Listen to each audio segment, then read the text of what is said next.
एक गांव में सोमू नाम का एक बूढ़ा राजमिस्त्री अपनी पत्नी मालती के साथ रहा करता था।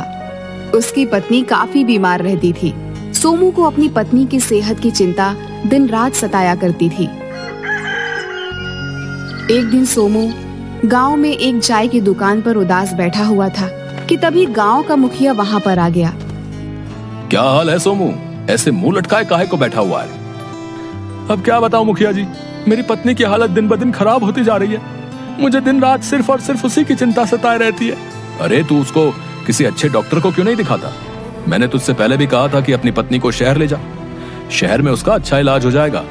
शहर के डॉक्टर मेरी औकात से बाहर है मुखिया जी। मैं तो 2 वक्त की रोटी का जुगाड़ भी बड़ी मुश्किल से कर पाता हूँ। भला मैं शहर के डॉक्टर की क्या फीस चुकाऊंगा? तो फिर अपनी पत्नी को ऐसे ही मरने दे। यह कैसी बातें कर रहे हैं आप? अरे सही कह रहा हूँ। तेरे पास अपनी पत्नी के इलाज के लिए पैसे नहीं है तो तू उसका इलाज नहीं करा सकता। और वैसे भी तेरी पत्नी बूढ़ी हो चुकी है। अगर ठीक भी हो गई तो कितने साल और जिएगी? मेरी पत्नी के अलावा इस दुनिया में मेरा कोई नहीं है।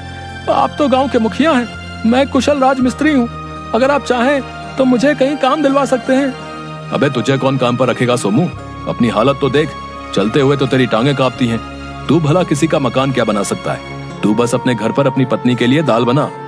मकान बनाना तेरे बस का अब नहीं रहा। 70 साल से ऊपर का तो तू वैसे भी हो गया है। और फिर ये उम्र आराम करने की होती है।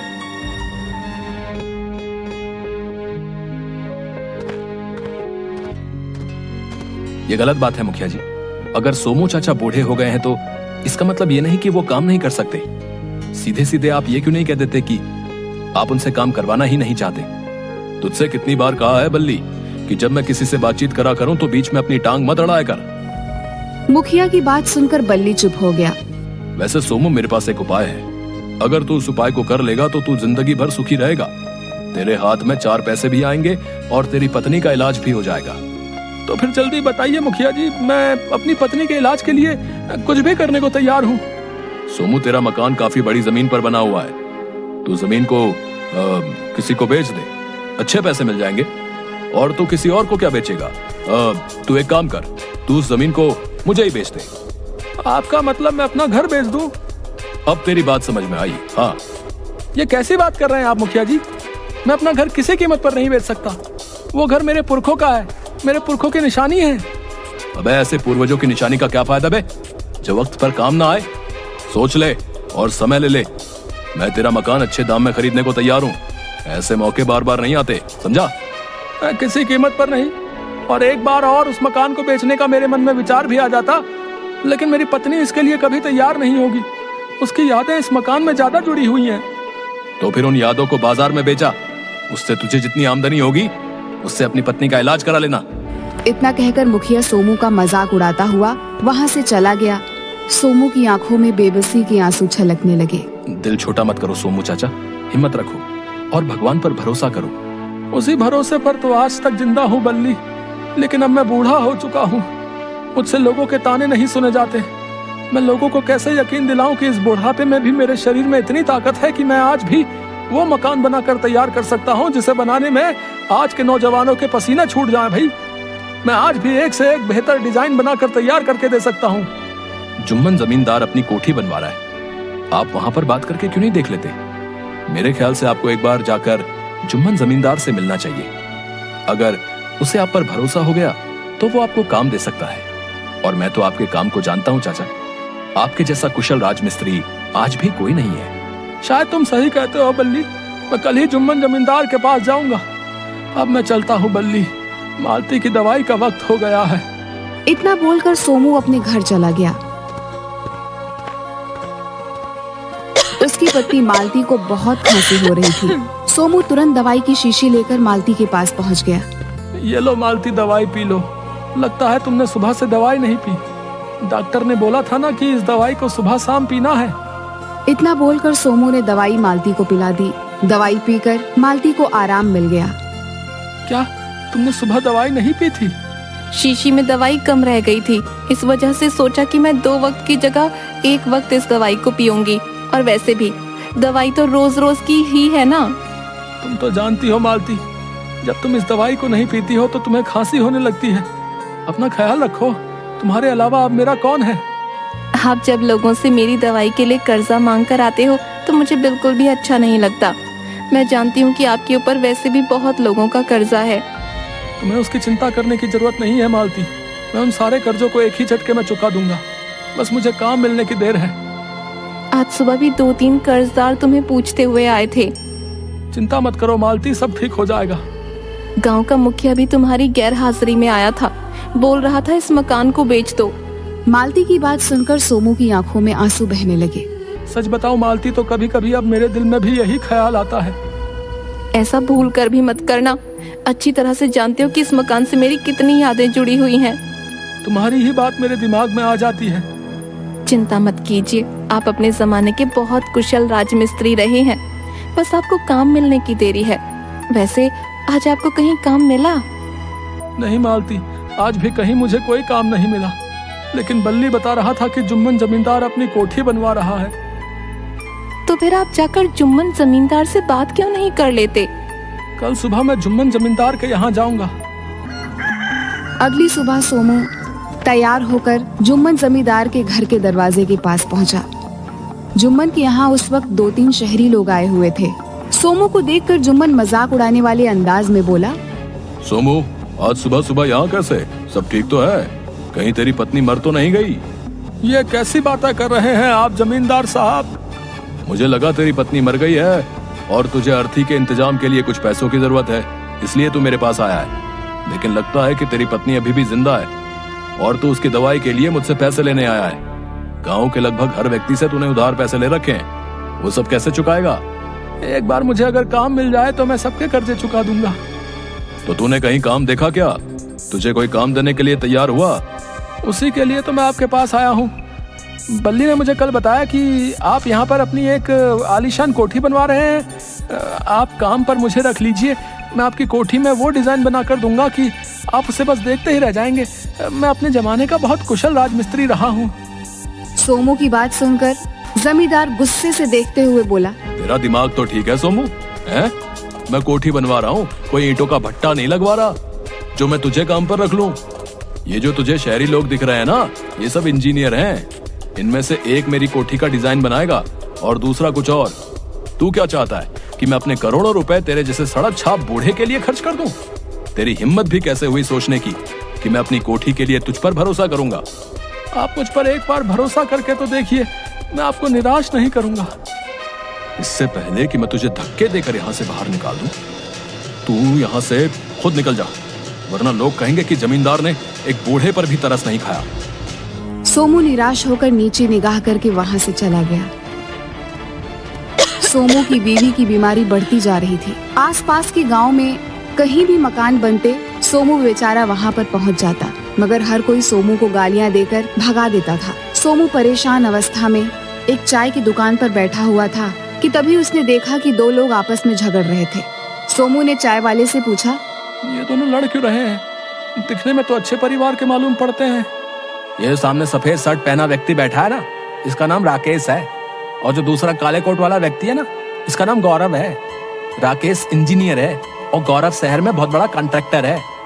गौरव को कुछ दिनों पहले एक बिल्डिंग बनाने का कॉन्ट्रैक्ट मिला था। शुरुआत में राकेश ने हामी भर दी थी, मगर बाद में वो आनाकानी करने लगा। ऐसा क्यों? क्योंकि राकेश का कहना है कि गौरव जिस तरह की बिल्डिंग बनवाना चाहता है वो नामुमकिन है, वो कोई तैयार नहीं कर सकता। ऐसी तकनीक भारत में विकसित ही नहीं है। भारत में तो क्या, बल्कि विदेशों में भी ऐसी तकनीक विकसित नहीं है। लेकिन तुम तो बोल रहे थे कि राकेश बहुत बड़ा इंजीनियर है। इंजीनियर है सोमू, कोई जादूगर नहीं। सोमू के दिमाग में पता नहीं उस वक्त क्या सूझा। वह धीरे धीरे कदमों से चलता हुआ गौरव के पास जाकर बोला, अब मुझे सारी बात उस चाय वाले ने बता दी। जो आप बिल्डिंग तैयार करवाना चाहते हो, मैं वो तैयार कर सकता हूँ। सोमू की बात सुनकर राकेश, जो गुस्से में था, वो जोर से हंसते हुए बोला, अबे पागल हो गया क्या? हैं? यहाँ बिल्डिंग की बात चल रही है। हाँ, तो बिल्डिंग और घर में क्या फर्क है? घर 2 या 3 मंजिल का होता है और बिल्डिंग में 5 या 6 मंजिल की होती है। अबे बुढ़े, कहाँ तक पढ़ाई की है तूने? मैंने तो कभी स्कूल की शक्ल तक नहीं देखी, लेकिन मैं अपने जमाने का सबसे कुशल राजमिस्त्री रहा हूँ और आज भी हूँ। तुझे मैं बेवकूफ नजर आता हूँ? ये जो बिल्डिंग के डिजाइन पास करवा के आया है, पहली बात तो उस डिजाइन की बिल्डिंग नहीं बन सकती, और दूसरी बात ये कि इसका बजट बहुत कम है। बजट का मतलब समझता है ना? मतलब कम लागत में एक बेहतरीन डिजाइन वाली बिल्डिंग। मैं कम लागत में एक इससे बेहतर बिल्डिंग बनाकर तैयार कर सकता हूँ। गौरव जो अपने काम में बेहद निपुण था, वह सोमू की ओर बहुत गौर से देखने लगा। पता नहीं क्यों मुझे तुम्हारी बात पर यकीन करने का दिल करता है। और वैसे भी जब मेरे प्रोजेक्ट पर कोई हाथ रखने को तैयार नहीं, तो तुम्हें काम देने में क्या हर्ज है? अबे पागल। सोमू की ओर बहुत गौर से देखने लगा।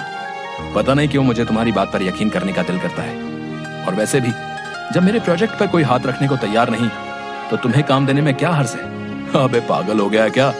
तू भी डूबेगा और साथ में तेरी कंपनी भी डूबेगी। मार्केट में जाकर मेरे बारे में पता कर ले। सब जानते हैं कि मेरा अंदाजा कभी गलत साबित नहीं होता। मैं अपने पैसे कहीं गलत जगह नहीं लगाता। मैं मानता हूँ कि ये बूढ़ा पढ़ा लिखा नहीं है, लेकिन इसके चेहरे की झुर्रियां और आंखों की चमक ये बता रही है कि इसमें वो टैलेंट है जो आज की पीढ़ी में नहीं है। मैं तुम्हें काम देने के लिए तैयार हूँ। गौरव ने पूरी जिम्मेदारी सोमू को दे दी। सोमू मेहनत से काम करने लगा। उसने कुछ ही महीनों में अपनी कुशल कारीगरी के बल पर बांस और बल्ली से एक बेहतरीन डिजाइन की बिल्डिंग तैयार करके खड़ी कर दी। सोमू की कारीगरी देखकर सभी लोगों की आंखें हैरान से फटी की फटी रह गईं।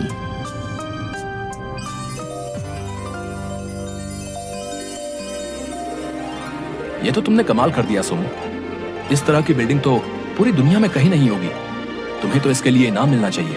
अब मुझे माफ कर दो बाबा, मैंने आपका मजाक उड़ाया, लेकिन वाकई आपने तो ये काम करके दिखा दिया कि हम जैसे पढ़े लिखे नौजवान आपके सामने तो कहीं भी नहीं टिक सकते। आपकी जरूरत यहाँ नहीं बल्कि अमेरिका में है। अगर आप कहें तो मैं आपको अमेरिका ले जा सकता हूँ। नहीं बेटा, अब इस उम्र में मैं कहाँ विदेश जाता फिरूंगा। मुझे तो बस मेरा मेहनत आना चाहिए ताकि मैं अपनी पत्नी का इलाज करा सकूं। हमारा जो आपका तय हुआ था, मैं उससे 3 गुना आपको अधिक दूंगा। नहीं बेटा, मुझे सिर्फ उतने ही पैसे चाहिए जितने मेरे बनते हैं। मुझे ज्यादा नहीं चाहिए। सोमू की ईमानदारी देखकर गौरव बहुत ज्यादा प्रभावित हुआ। उसने सोमू ने कुछ ही दिनों में अपने सारे कर्जे चुका दिए और उसने अपनी पत्नी का इलाज अच्छे डॉक्टर से करवाया और उसकी पत्नी की बीमारी सही हो गई। सोमू के पास देखते ही देखते अब इतना ज्यादा काम आने लगा कि सोमू को कई बार लोगों को मना करना पड़ता। एक दिन अचानक गौरव सोमू के घर पर आ गया। गौरव बाबू, आप यहाँ? क्यों, क्या मैं आपके घर नहीं आ सकता? नहीं नहीं, ऐसी कोई बात नहीं। बात यह है सोमू कि मैं जिस कंपनी के लिए काम करता हूँ, उस कंपनी के मालिक मिस्टर अजय आपसे मिलना चाहते हैं। लेकिन आपने तो कहा था कि वो लंदन में रहते हैं। हाँ, उनकी फैमिली लंदन में रहती है, लेकिन जब मैंने तुम्हारी बनाई हुई बिल्डिंग की फोटोग्राफ उन्हें भेजी तो वो देखकर बहुत ज्यादा प्रभावित हुए और वो खुद को इंडिया आने से रोक नहीं पाए। तुम खुश नसीब हो सोमू जो मिस्टर अजय तुमसे मिलना चाहते हैं। तुम जानते हो, मिस्टर अजय करोड़ों अरबों रुपए की संपत्ति के मालिक हैं। अमेरिका में उनकी कई बिल्डिंग्स हैं और विदेश में हर जगह उनके बंगले बने हुए हैं। ठीक है साहब, अगर ऐसी बात है तो मैं उनसे जरूर मिलूंगा। मिस्टर अजय ने तुम्हें और तुम्हारी पत्नी दोनों को बुलाया है। सोमू और मालती तैयार होकर गौरव की गाड़ी में बैठ गए और कुछ ही घंटों में गौरव शहर में एक आलीशान बंगले के अंदर उन दोनों को लेकर आया। मिस्टर अजय बड़ी बेसब्री से सोमू और मालती का इंतजार कर रहा था। जैसे ही सोमू अजय को देखा, उसकी आंखें गुस्से से लाल हो गईं।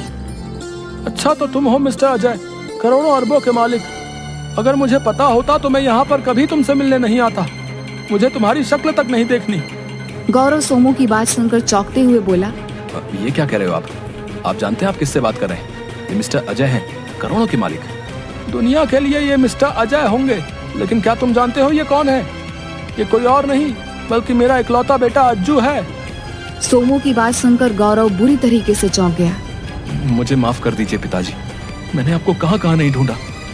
सही कहा तूने बेटा, क्योंकि तू अपने गांव का पता तो जानता ही नहीं था। आज कितने सालों बाद जब तू हमें संयोग से मिला, तब भी तू हमसे झूठ ही बोल रहा है। ऐसा ही झूठ तूने आज से 20 साल पहले भी बोला था, जब तू बगैर बताए हमारे घर के कागजात गिरवी रखाया था और पैसे लेकर भाग गया था। तेरे पिताजी ने दिन रात मेहनत करके अपने उस पुरखों के मकान को छुड़वाया।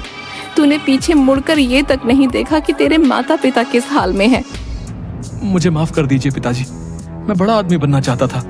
मुझे उस वक्त पैसों की जरूरत थी, लेकिन आपने पैसे देने से साफ साफ इनकार कर दिया। मजबूरी में मुझे कुछ ऐसा करना पड़ा और भगवान ने मुझे उसकी सजा भी दी है।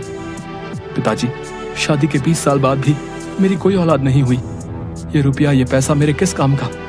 सच तो यह है कि अपने ही माता पिता को धोखा देने के बाद मैंने रुपया, दौलत, पैसा तो बहुत कमाया, लेकिन कभी भी सुकून से सो नहीं पाया। मैं आप दोनों के साथ अपने घर में रहना चाहता हूँ, अपने गांव में रहना चाहता हूँ। इस देश के लिए, अपने गांव के लिए कुछ करना चाहता हूँ। मुझे माफ कर दो। इतना कहकर अजय फूट फूट कर रोने लगा। अजय को रोता देख मालती का दिल पिघल गया। इसे माफ कर दो जी। नहीं मालती, इसकी वजह से मुझे कितनी बेइज्जती सहनी पड़ी। इसे इसके किए की सजा भगवान ने दे दी। अगर हम इसे माफ नहीं करेंगे तो भगवान भी हमें माफ नहीं करेगा। ये हमारा बेटा है, हमारा इकलौता बेटा, वही बेटा जो आपकी उंगली पकड़कर बड़ा हुआ है। मालती की बात सुनकर सोमू का गला भर आया। उसने अजय को गले से लगा लिया। इस जज्बाती मंजर को देखकर गौरव की आंखों में भी आंसू आ गए। उस दिन से अजय अपनी पत्नी के साथ, अपने माता पिता के साथ ही गांव में रहने लगा।